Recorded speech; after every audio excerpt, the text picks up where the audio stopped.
Hey, Michelle. Nice to Hey, see you. Katie. You Here we are for the last episode of 2025. My goodness, where to start? I think we're on episode 33. Mhm. Okay. Yeah, I mean that's not bad for a first year. I think we stuck to our guns and got some stuff done, which is great. It's been super fun, and I'm looking forward to next year as well. As we think about endings and beginnings, and that's a very sort of Gestalt way, I think, to think about things. There's this idea that we're in a time of completion before we step into something new. You and I were talking about all the different ideas people have around the holidays and expectations and the stress of it and the messiness and all the rest of it. What I suggest is that we do a really sort of Gestalt experiment here where we sit with ourselves, ground ourselves, then maybe just come out with the top three things that come to mind. I like to do this in sessions with people when they've had a lot of overwhelming things happen and they come in and they're like, I don't know where to start. It's like, instead of having to be tied to a story or go through all of those steps, this is a nice way to get to the heart of what matters. Does that make sense? Yeah, it does. When you say top three things, it spikes a bit of anxiety in me, and I don't know why. I think even though I actually really like the layout of a list, my brain really I know likes you it, do. right? We've talked about it, and I'm always clicking on those articles that are like the top 10 whatever to fix your life. And even though I know that's not how it works, when it actually comes to me coming up with the three things, I'm like, oh my God, things feel so Okay, amorphous. well, then let's revise. So instead of the top three things, three words of any kind to describe 2025. Easier? Yeah, I mean, Easier. it feels a little bleak, but I'm gonna try to dig a little deeper beyond kind of my first original layer of like, ugh. I would also argue in a very Gestalt way, whatever's coming up for you is coming up for a lot of people and maybe our listeners, but just people generally. I think this has been a challenging, in many ways, year. So, all right. So, what we're going to do for those of you who've experienced Gestalt or not, we're going to take 30 seconds, which I will then edit out, and come back to everybody with our three words. Yeah? Sure. All right, go. Okay, I have a loose structure, a loose sense. What about you? I'm stuck. I'm stuck on one that doesn't necessarily.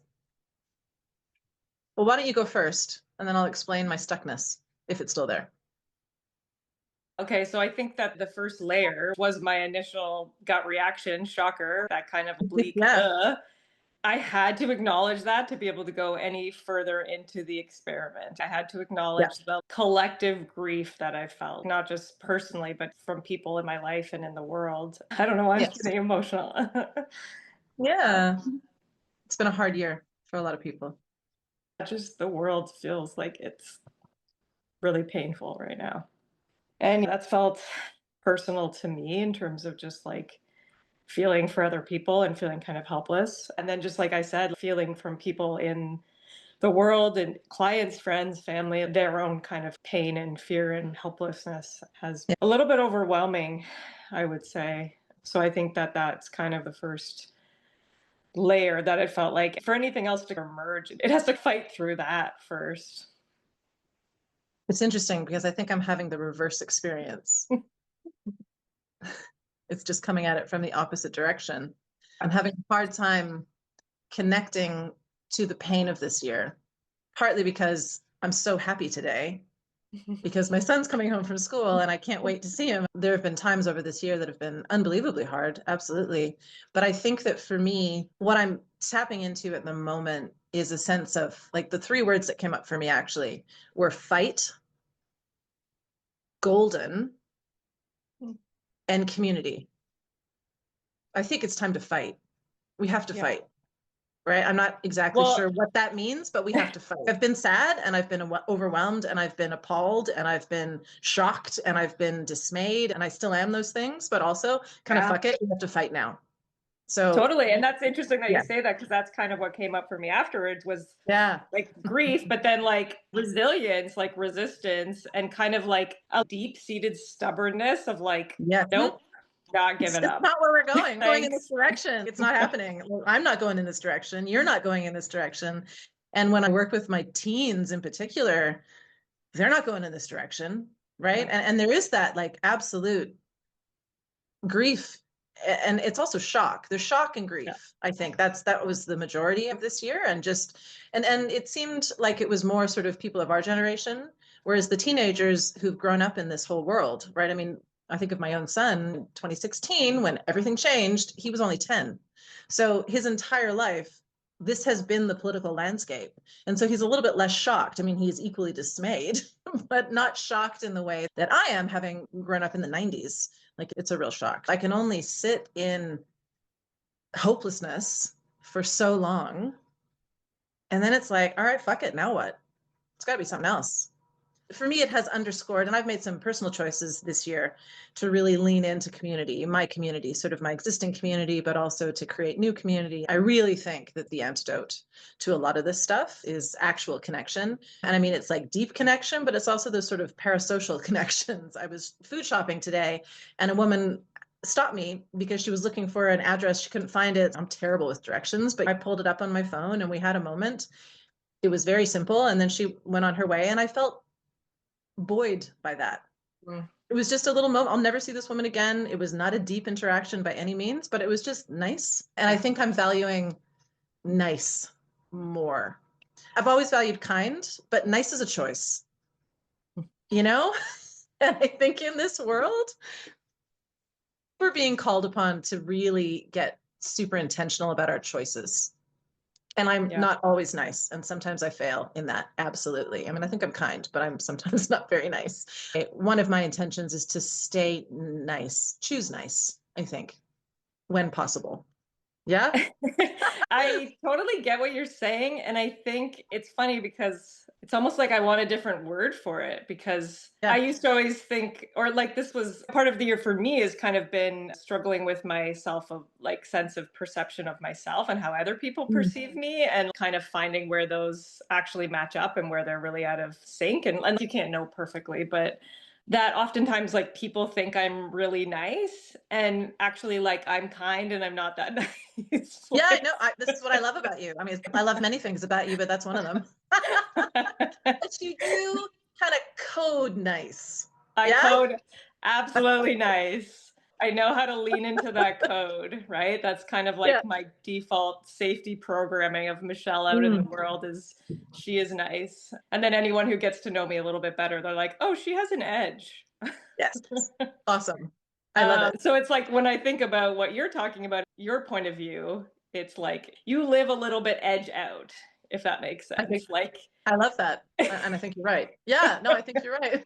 It's not so really you're intentional. It's just, this is who I am. right. And like you are actually like, that's why I'm making the distinction, because I think you are like a truly kind and generous person. And it's like, but you don't code nice.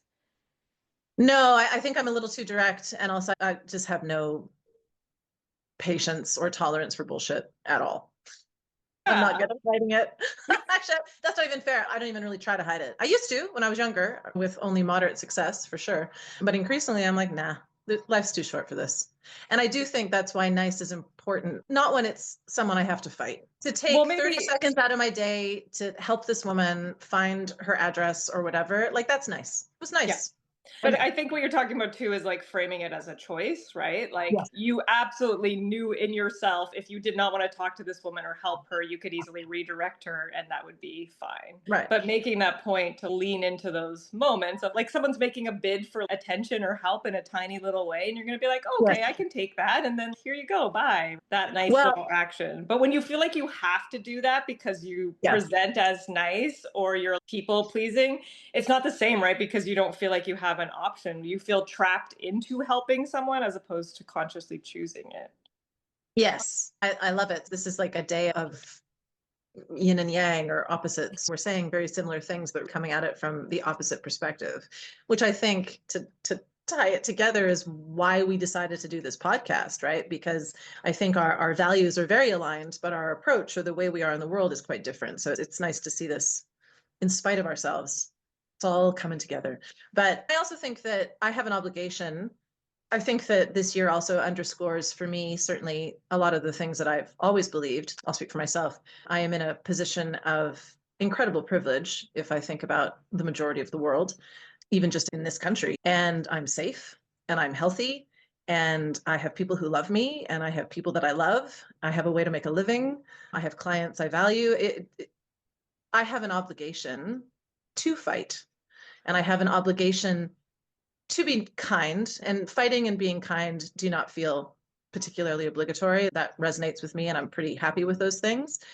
But I also have an obligation coming from such a well-resourced place to be nice. And that's harder for me. So that's my commitment. It's one of the commitments that I'm going to make with you here today for the coming year, right? Is to lean into the resources that I have and use some of that to bring some niceness, even when it's not necessary. Does that make sense? Yeah, absolutely. It doesn't feel like it's touching on to some kind of core tenant of super high meaning. It's more just Nope. like those Why little not? moments where, why not, right? I can choose to be nice or I can be kind of a dick. Let's be nice. Totally. But I think you did hit on one of the main things of that is being resourced. Even Yes. thinking about other people when I have interactions with them out in the world and they're not particularly nice, it's Yeah. easy to be like, oh, well, that person's just a dick. Like to write them off, like paint them with Yep. this brush and kind of Yep. assume that's who they are by showing up in this one moment in that particular way. That maybe is the best they can do in the moment. It's not great. I'm not saying it's okay, but realizing we're all coming at it from different places when people are presenting the world in that way, but doing it really unawares, right? Like Yes. they aren't aware that they're not being nice maybe, or they're like don't listen to any kind of feedback, don't aren't able to take in kind of the impact they're having on other Mhm. people. I think that is one of the main struggles of being human, right? Like, what are we unaware of? How do we impact each other through that ignorance, right? And if you don't ever get any feedback, like if no one ever hangs in with you long enough to be like, you hurt me in that interaction. Like, That's right. this is how it impacted me when you said this or whatever. If no one cares enough to do that with you, you might never feel the full impact, but you might still feel like people are always distanced from you. Yeah. And that's often something I feel like comes up in therapy. I've been unbelievably busy over these last couple of weeks. And as you were talking, a couple of themes came up, and I'm realizing now that similar themes are coming up in different sessions. One of them, I think, because of the pressure of this holiday season. This is a hard year for, I think, for a lot of people. There are financial constraints. I'm thinking of parents and kids and the tension between the two of them in particular. And sometimes parents who are not behaving in their aspirational selves or as their aspirational selves. The teenagers and I will talk about this. And what I really like to focus on is this idea. Again, I'll speak for myself. If I am out in the world or I'm whatever in relationship and I'm not behaving in the way that I want to, so if I'm short tempered or I'm not so nice or I'm impatient or I'm rude, God forbid, or whatever, right? It's not because I'm a bad person. It's because I'm under resourced. Yeah. And I think that when we fail with people, for the most part, caveats being, you're relatively healthy as an individual, it's because you're not resourced, you're under supported. If you're out in the world and somebody's kind of a jerk to you, okay, maybe they're just a bad person. But I think more likely, frankly, is that they're a person under a lot of pressure who does not have the resources. And to your point, I'm not condoning bad behavior. I don't condone my own bad behavior. But, I think about kids, and I just had this conversation with a family the other day where I say to the parents, kids don't expect us to be perfect. And I think that's true for the broader world, right? We're not expected to be perfect, but we can expect ourselves to notice when we've failed someone, apologize for our transgressions, truly apologize, make amends if possible, and then learn and do better. That's it. Try to do better, right? And I think if we were all able to approach it from that perspective, we could sort of right this ship a little bit and take us all collectively in a better, healthier direction. Yeah? It's difficult when everyone's pulling back from each other because of hurts or Yeah. misunderstandings, writing things off, writing the world off, writing people off. Being conflict avoidant, Yeah. which is another theme because so many people are spending time with their families right now. The dynamics of conflict avoidance come up all the time. If I'm unwilling or incapable, because nobody's ever taught me the skills to hang in with you and have that really awkward conversation where I say, that thing you did, it really hurt my feelings. Oh shit, right? Now we can hang in and maybe repair the rupture. I don't think Yeah. most of us are taught how to do that. I think this time of year in particular, it's great if you're able to bring that to someone. Like, I'm kind of just thinking like family dynamics, Mhm. right? And they're able to Yep. hang in with you and you can resolve it. But I feel like a lot of times the problem is that even if someone brings up a hurt, the other person isn't able to maybe hear it or Yep. to want to hang in with them, or they kind of fall back into these old family patterns. And so yeah. How do you get through the holidays and see family and friends that you love and want to spend time with? But Mhm. the idea you have in your head of how it should go, or even how you want it to go, or like the ideal way, and then the reality of what people are actually capable of. It's not about lowering your standards, it's more about responding to the actual environment. We've talked about this Yes. before. If someone is not a safe person for you, it doesn't make sense to go into a situation and just open your heart up and be like, we can No. fix it this time. You're going to hear me this time, right? It's like, no, Surely, that surely doesn't, this time. No. come on, this time we can do it, And it's like, No. as much as that is kind of endearing to be hopeful and loving, to also be like, okay, there's not only are there limitations on people, but there are limitations on this environment. Like if you're at a family dinner, you're not going to do family therapy. It's just Totally not the not. right place. Not the unless you time. I unless mean, you unless bring a therapist to dinner, you want to exactly. And force then the them other into thing, it. 100%. And also, I think the thing that you've sort of alluded to but haven't said outright is that to have these, you know, negotiations. So instead of being conflict avoidant, be able to step into conflict with somebody, there has to be agreement, right? Like I might want to have this conversation with you, but if you don't want to have it with me, it's not going to work. So something that you said that twigged for me is, the idea of being able to meet somebody where they are and appreciate the relationship for what it actually brings, not what you wish it could bring or the changes you would like to see. You have to honor the disappointment or grief, but also be able to connect with the person you care about in the way that they are able. Yeah. And I think that there is some potential, some joy in there, or meaning or purpose, some kind of real sense of connection. It's Yeah. important. Yeah, I think it is. And it's almost like you're touching on what we started with, like that idea that the grief has to be acknowledged first, Mhm. right? Like Yep, that what you 100%. want, like, and like with the reality of what you want and what you have, the gap between it, like to be able to feel the loss of that or the sadness in that Yeah. without giving Yes. up hope or the possibility of what actually is there between you.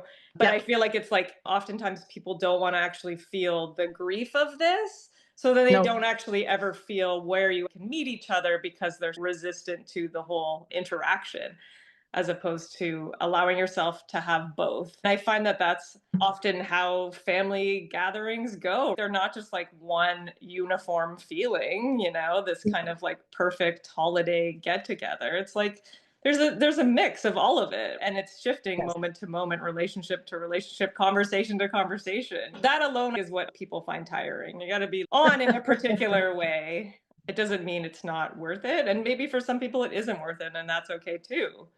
But Yes. the grief of the holidays as well as the joy and the connection, I think it's important to acknowledge both. Yeah, I love it. I think you've said it perfectly, actually. So, as we approach the holidays, that means any holiday that you might be celebrating or not celebrating, it doesn't matter. We are collectively having an experience at this time of year. The experiences we each have are different, but at the same time, we are all having an experience. When you think about the coming year, what comes up for you? Well, as you were saying that, I was remembering that today is winter solstice. That's right. Maybe that's why I'm so happy. We're starting back toward the sun. Oh my gosh. Yay. Right? Like longest night of the Yes. year, and then every day is a few Oh, minutes more of sunshine. hooray. So Um, happy. I'm Spring glad right now with my Christmas tree in the background. we're already on the upswing towards spring.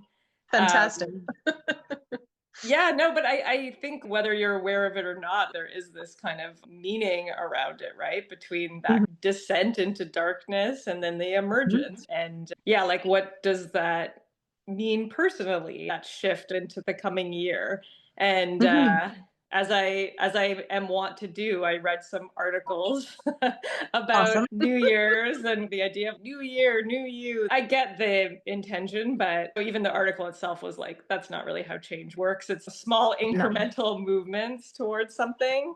One of the main takeaways that I really agreed with was focusing on the feeling you want to have. Maybe Ah, there's a particular goal. What does that actually mean when you get into a felt sense in your body, or like what you're hoping for that future to feel like, as opposed to I love like it. cognitively think about.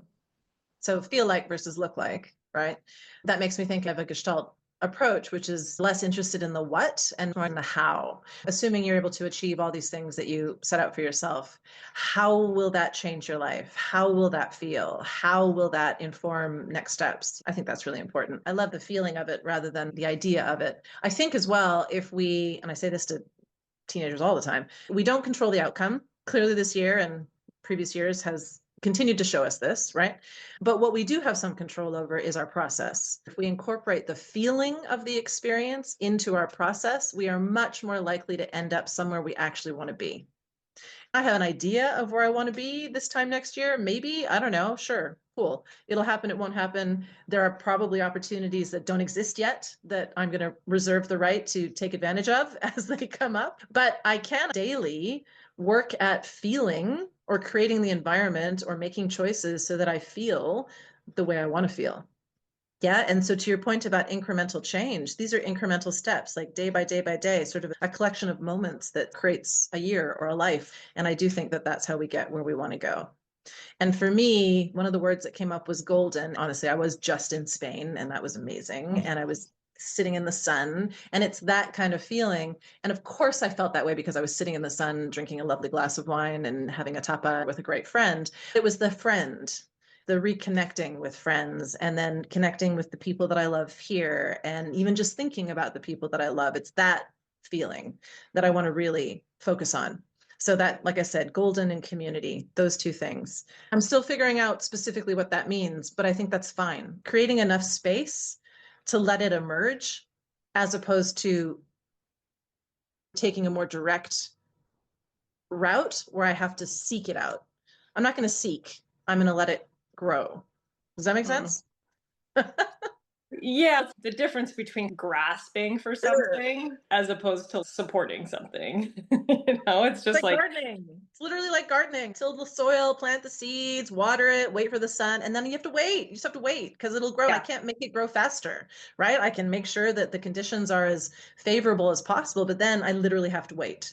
And I think we forget about that aspect of life and creativity, especially when there's urgency around the fight that I keep talking about, or urgency around survival or whatever else. Create bits of space for ourselves. Not forgetting about the waiting part, but also not forgetting about the tending. I think Yes, sometimes people tending. think, oh, I planted that seed. I'll come back to it in 2 years. It'll be fine. Like, it's It'll be like, dead.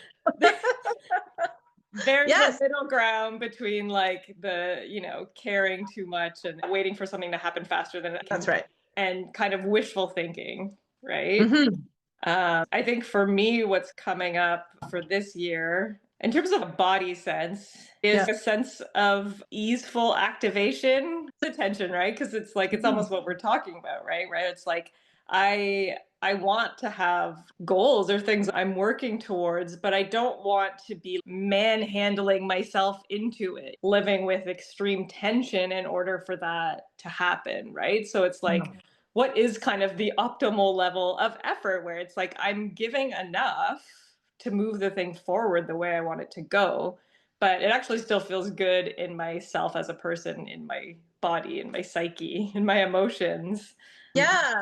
I mean, honestly, as you're talking, what comes up for me is we've talked about this before, boxing and the neutral stance that you fall into when you're about to box somebody, right? Or Mm. when you're about to be in a match, where if you're too stiff, if you're too activated, you can't respond. If you're not activated enough, you can't respond in a timely way. So it's finding that neutral balance. I think that's what it is. It's balance, right? There's maximum ability to respond. And I think that's also like controlling our process as much as possible, but then allowing space for what comes at us, because if this year has taught us anything, it's that stuff comes at us and we need maximum flexibility and balance to respond and still keep our shit together. What was coming for me too was focusing on the want of something, moving towards the yes as opposed to moving away from the no. Love it. Moving toward as opposed to running away from. Yep, Absolutely, because I feel for like sure. sometimes I am, like I'm unhappy about this and grumpy about that. I'm just like, no, I don't want that. And it's kind of just this constant feeling of trying to get away from something as opposed to be like, okay, but what do I actually want? What can I move towards that feels like it gives me something that supports me? Then you're less focused on the unpleasantness of the process of how to get there sometimes. What's Yes. coming up for me is I'm not a morning person. So every time I wake up, I'm just like, really? This again? Like, In the dark. and then it's like we got to get ourselves like up, and like there is like an actual like bone deep resistance, the feeling of emerging into the world. I've tried so many different ways and techniques, forcing myself and, being what, it's like there's been so many different strategies, if you can call it that. Works. Okay, that remains to be seen. I kept thinking, if I change enough things or if I shift my thinking Mm-hmm. enough, one day I will wake up and I'll be like, ah, yes, I am so happy to be awake right now and I can't wait to get out of bed. And it's just like, I don't think that's me. And I'm okay with Totally that. fine. I think I used to think, oh, well, you're clearly lazy. And I think you get that Yep. feedback from the world often, right? Like if you're not an Yes. early riser and you don't love it.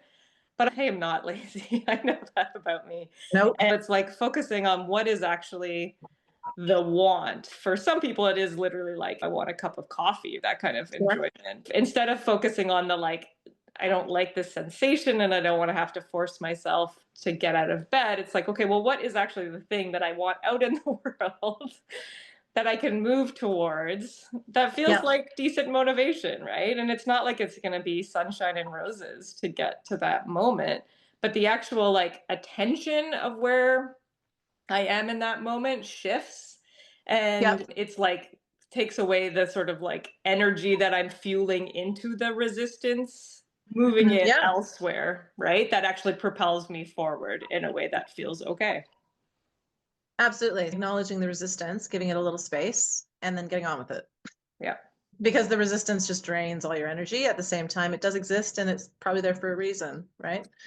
Yeah, the draining of your energy and the resistance can fuel itself, right? Like it can Yeah. keep itself alive. So it's important to acknowledge but not get lost in. And so Hmm. that's definitely something I'm trying to take to other aspects of my life that I would like to shift a little bit. Moving towards the want. What is it that I'm actually wanting to feel as opposed to what am I trying to get away from? Absolutely. That makes perfect sense to me. That is another theme that has come up over the last couple of weeks in a lot of my sessions.